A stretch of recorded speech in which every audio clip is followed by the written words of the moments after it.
Hey, welcome back to Meet the Masons. Thank you guys for joining us again. Woohoo! Okay, so today we're going to be covering week 3 of our postpartum series. And as you guys know, we cover 5 areas, and those 5 areas are physical recovery, feeding, emotional recovery, support, and parenting. Yes. Okay, so we're going to start off with the first one. Number 1 is physical recovery. Alrighty, guys. I wish I took more notes, but as far as week 3 goes, I started going up the stairs frontward. Like I said before, typically we go up the stairs backwards so that you relieve pressure from your core and your abdomen. But this week I was like, okay, let me test it out. Let me try it out. I went forward and it was fine. So I don't think I went backwards since then, but I definitely had to take it slow because I still feel like the tenderness, or just, you know, you can still feel the pain a little bit. Also this week, was running out of pain meds because they only give you like feels like a week supply, but I think it's maybe like a 2-week supply or something. Nonetheless, and you spread it out because you did the 8 hours instead of the 6. That's true. So I was trying to wean myself, so it probably lasted longer than it normally would, but I still felt like I needed more pain medicine, so we ended up buying some Motrin, which was only 200 milligrams, and the Motrin that we were taking is 800 milligrams. So it was definitely a difference. It didn't have me feeling like, oh, floaty and stuff, but it was like, okay, it did the job, and it was like, okay, that was fine, which is what I wanted to do anyway. I wanted to wean myself. So I would take that only when I felt like I need a little bit more help with the pain. But other than that, it wasn't something I was taking around the clock anymore. Right. And it also balances out with how active you are. So the more active she was when she's trying to do jumping jacks and backflips, it's like, sit down. Yes. So absolutely. I will definitely say you will, in this week, your mind starts to say, hey, it's been 3 weeks, you feel better, and you start walking faster, or, you know, doing a little bit more, picking up more things. But it's like, I'm still not 100%. I would say probably week 3, I'm probably like 75%. But your mind will make you feel like you're about a good 80-90%. And so you'll do more, but then it's like, no, just continue to, chill out. Yep. So that is it for physical recovery. Okay, number 2 is feeding. So let me look at my notes, guys. Week 3. Week 3 is when we actually ordered the mini fridge. So as you guys, if you've been following along, at this point I've decided to exclusively pump because it's been easier. He has adjusted well to the bottle. Hasn't been an issue at all. And so because I did decide to exclusively pump, meaning I'm not just pumping one time at night, I'm pumping every 3 hours. We decided to get a mini fridge because at night Jared had to go downstairs like twice every feeding or every pump session. I still have to go. Yeah, but to not clean bottles. It's just not twice every time. It's like once every time. So not even once every time. Because now that the fridge is there, you don't, and you clean all the bottles at night. That's what you do. So you clean all the bottles, like 4 clean bottles. Yeah, week 3. Yeah, towards that time. But you be asking for snacks and stuff. Yeah, but I'm talking about feeding in regards to this. I'm still going up and down these stairs. But not as much at all. So with the mini fridge, because what you can do when you have pump parts, the parts that you pump the milk with, you can actually put in the fridge for 24 hours. And so you don't have to clean them like he would boil them every single time, which is what we did with River the first time because we didn't know. So I put it in the fridge. It's in our room. It's really small. Like literally I can probably fit 2 to 3 bottles in there plus the pumping bottles, which we keep in a little plastic bag. And so I get that out every pumping session, put the milk in there if I need to, but typically I keep the milk out because he'll be feeding an hour or so within that time. So that has been easier for us, I feel like. So Jared doesn't have to wake up as much, but of course if I need something I would still ask him. But hasn't it made a difference? Yes, like 25% strong. I would say a good 60%. Anyway, guys, so that's where we are. We're working through this. Yeah, we're working through this.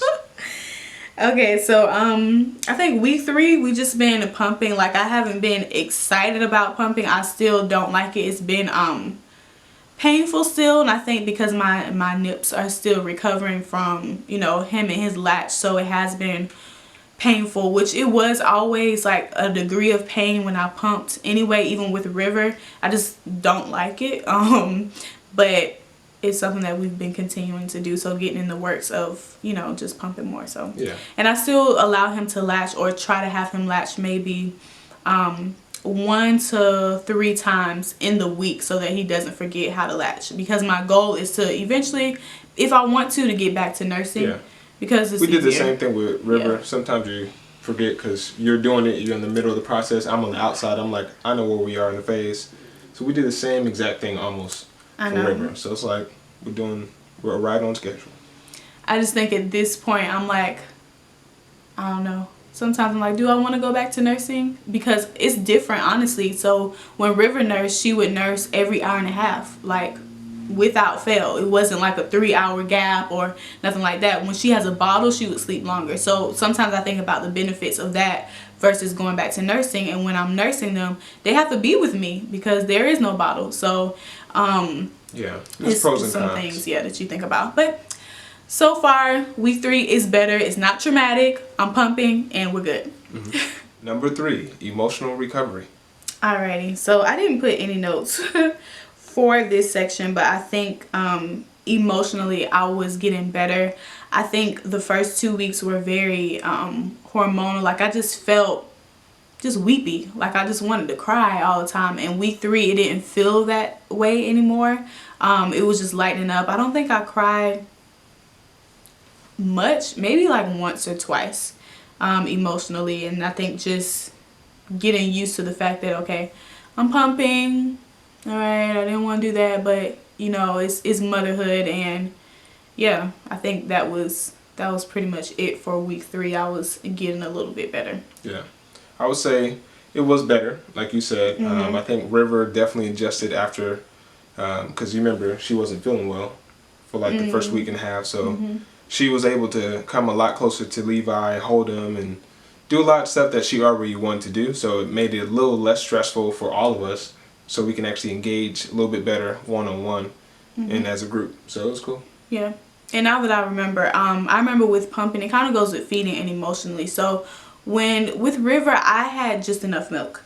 So when she needed to eat, I had enough pumped in the bottle, and she would get that bottle, and then she would have to wait until I pumped enough for the next feeding.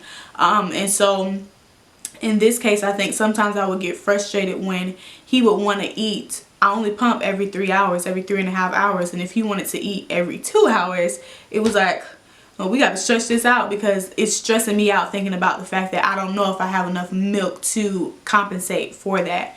That was in week 3. Like you guys know, we're a little bit late with recording this, so it actually got better, and we'll talk about that later. But in that week, it was just like I was kind of on edge, like, will I have enough? And also speaking that, okay, I do have enough, and let me just continue to believe that, because this is the decision that we went with. And so not only believe it, also drink water and eat, because sometimes you wouldn't drink water, which it's like, no, it wasn't not drinking water. I probably didn't drink 8 bottles of water for sure. No. I wasn't drinking 8 bottles of water. Probably. How many fingers did you hold up a second ago? No, I was saying 8. That's how many she drank. I probably was drinking probably 4. Yeah. So nonetheless, that was that. But I think it's just a whole, like, it's so much that goes into feeding and parenting and mentally and all these things and emotions and all these different thoughts that go into it. And it's like at that point, that week, I was just processing everything, and it was like, okay, well, gotta do what I gotta do. So that was that. Yeah. Number 4, support. So in my notes, funny enough, I wrote that Jared didn't have to get up as much for pumping, and then eventually I started to feel like I was doing this by myself. So I felt like because I had the refrigerator in my room, and I didn't necessarily, like, I would get up and put the pump bottles in, I would bring the pump bottles back, or I would put the milk in the fridge. It kind of felt like I had to do it by myself at night, which you guys know that Levi and I sleep in one room together, and then Jared and River sleep in another room together. So I remember feeling those feelings and feeling a little like resentment, like, why'd I get this fridge? Yeah, like, in a sense, why did I get the fridge? Like, I'm happy that I have the fridge, but now it's like, oh shoot, like it's really on me. Like, Jared doesn't necessarily need to be here, but it woke up your responsibility receptors. Yeah. It's like, hold on. I suppose at night. I actually gotta participate at a greater level, which obviously you are because you had the baby, you're nursing, you're feeding, you're pumping, doing all this stuff. But the little in betweens, filling in those gaps, is like you recognize how much those gaps actually cost. A little bit. What do you mean a little bit? Because you said 60% earlier. No. So I mean, I think that's true. Like, you realize the help that you do receive is valuable. And when you have to do it for yourself, it's like, oh shoot, like there's a lot of stuff. So it's a lot when you have to do it all together. It's not as much when you share it. Right. So yeah, I would say that was that for support. And yeah, just thinking about the last time, like with River, when I did pump, Jared would feed the baby. Right. But this time it's like, this is how he eats. So it's not like oh well babe, I actually pumped this time so you can take this feeding, versus I'm not gonna nurse him right now, he can have this pump bottle. It's like, well, he only drinks bottles, so I felt like it's more of my responsibility to feed him this way versus waking up Jared to say, hey, take a feeding. Even though we did, but it just wasn't at 4. Oh, so I never took a feeding in week 3 at all? Not at night. Never. Who was that taking the feedings? Yes. When? At night. No, you didn't. Right. Week 4. You're right. It was week 4. Y'all, excuse our attitudes. We're trying to work through our emotions right now. Who doesn't matter? Number 5, parenting. Do you want to take the lead with that? With parenting, week 3 was a lot better because, as I mentioned a little bit earlier, River was feeling a lot better as far as not having any cough, sneeze, fever, anything like that. So with that, we were all able to stick around each other a lot more, play and participate in little projects and things that we're doing throughout the day. I think that helped with the parenting because it showed River that, hey, not only are we always going to be involved together, but there are guidelines. And now that she's able to interact with Levi a lot more, our parenting kicked in to say, hey, this is what you can do and can't do. Don't touch his eyes. Like, don't put your finger in his mouth, or whatever the case may be. So like little kind of rules and regulations popped in, and then how we balance things. Because I think last video we said that it wasn't really talked about how you're going to have Levi and I was going to have River. We did have a small conversation, it just wasn't in detail. So this was like carrying that out a lot more now that River was feeling a lot better and she could interact more. So that was pretty much it for me. I would say that, yeah, it's true. Like, I had more, of course we were trying to separate them for the last 2 weeks, which having 2 kids in their own home, being separated, it's pretty hard. Yeah. You don't want to have to deal with that. So week 3, trying to incorporate River back into or just initiating her being around Levi, that was like, okay, cool. But excuse me, it is a level of slight anxiety. Like, I still don't want Levi to get sick, but also I know you love your brother and I know you want to touch him and you want to do all these things. Let me redirect you. So, hey, you can kiss the top of his head, not his cheek. You can touch his toes or whatever. So you had to do that a lot, honestly. Because, I mean, toddlers don't know. They don't understand it. But me, I'm just like, I don't want you to do this. Or you sneeze in your hands and then like, look, Levi, a boogie. It's like, that's not what you want to give your little brother. And she wants to sit right next to us, like while we're feeding, or just little things about like boundaries and stuff she didn't necessarily understand. But to me, I was trying not to get annoyed by it, but there was a level of annoyance that was there for me, that I was just like, I don't want him to get hurt, and I want you to have fun, but I want you to understand that you can't do this, that, and the third, but you're a toddler, so you don't know. So it was like that. And as it gets bigger, obviously all these rules are going to change. Yeah. But it was just the first couple of days because she just got off of having a cold and having a fever. You definitely don't want to give that to a newborn. But now that all is well, they're ready to rock and roll, and it's just like you said, getting past the little anxiety because it's like, oh, you still don't want him to get sick, which he's not sick. He's perfectly healthy. All his checkups have been great. And it's just like, hey, have some fun and grow more and more together as you go. And another thing that I noticed is that with River, Jared had a shorter paternity leave. And he took it earlier because we thought she was coming on her due date. Yeah. Because we did go to triage like a day before her due date or something like that. How many weeks was that? 4? It was 4 or 6? I feel like felt like 4. But it may have been 6. But I honestly think it was 4. I think it was 4. But it was probably scheduled for 4, but then I had the additional days and took vacation time. I don't know.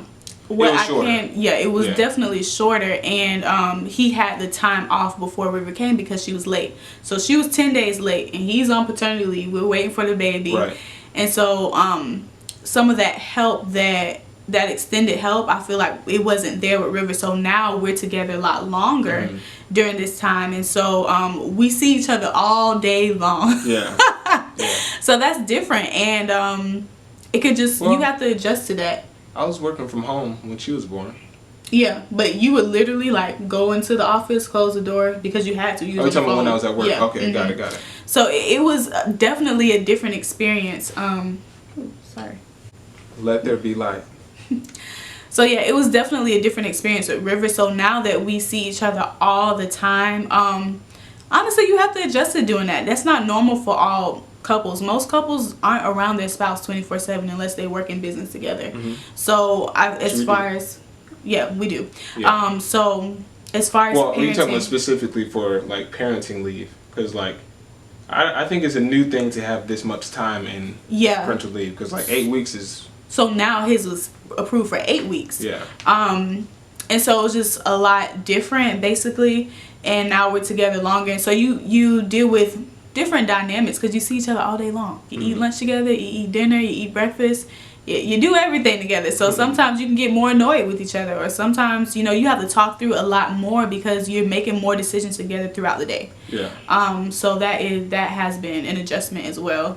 Not a bad adjustment, but it's just like, okay, sometimes we can't get annoyed, but hey, that means we just need to work on communication. Right. So just like early in this video, you saw that we were annoyed with each other. Clearly. Who was annoyed? Oh, I was annoyed. You were annoyed with me? Absolutely. That's what that was? Absolutely. Oh, okay. We'll talk about it afterwards. I'm going this way. Nonetheless, that is the reality of doing this thing together, but at the same time, it's a good problem. I won't even say it's a problem, but it's a good thing because one, we get to do this together, and not everyone gets to do that. A lot of guys don't get paternity leave, and if they do, it's probably a week with their babies. Like some people just cut it short. Some people have the time, but they're like, look, I make more money at work. Yeah, right. And it is what it is. And so we're in a privileged space to be able to do this together. So yeah, so it's been interesting, but it's been good. Do you have anything else to add? I think that was a good synopsis at the end.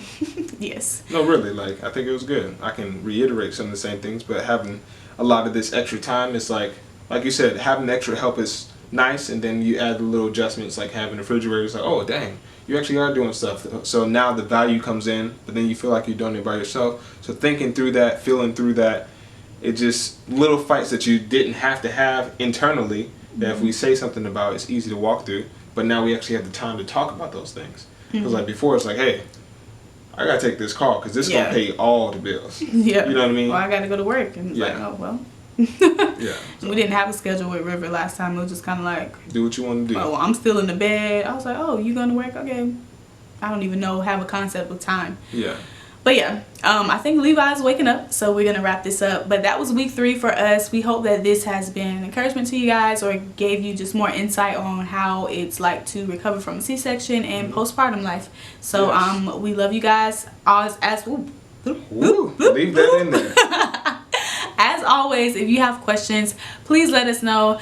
We're starting to do a little bit more on Instagram, so make sure you follow us at Meet the Masons Today on Instagram. Yes. And if you're not subscribed to our channel, make sure you subscribe so that you can get notifications on our next videos. Yes, keep pushing. If you're in week 3 or week anything, it always gets better if you work together. Absolutely. So, love you guys. See you later. Hasta luego. Hasta luego.